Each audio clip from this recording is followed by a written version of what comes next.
Teka lang, waiter. Bakit wala nang laman yung wallet ko? Ay, may customer na vlog na pumasok. Kuya, doon ako na po mag-entertain. Sige, sir. Magandang araw po, ma'am.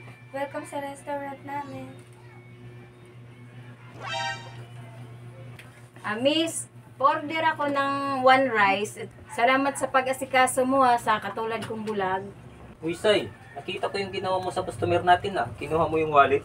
Ibalik mo yan. Hindi tama yan. Baka pwede, Kuya Dong, ikaw na po magbalik. Ano ba yan? Pati ako, dinamay mo na. Sige na nga. Bakit ikaw ang nag-serve, hindi yung babae? Madam, nasa CR yung kasama ko. Madam, nalaglag po pala yung wallet nyo. Ito po, ma'am. Teka lang, waiter. Bakit wala nang laman yung wallet ko? Siguro kinuha mo, no? Madam, binalik ko lang yung wallet nyo pero wala akong kinuha dyan. Sinungaling ka. Tatawag ako ng pulis. Hello, pulis. Pumunta kayo dito ngayon sa restaurant kung saan ako ngayon nakain. Meron akong ipapahuli na waiter. Dinukot yung pera ko eh. Madam, nandito na kami.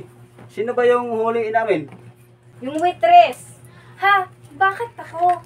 Oo, ikaw. Dahil hindi talaga ako bulag. At kitang-kita ko yung ginawa mo.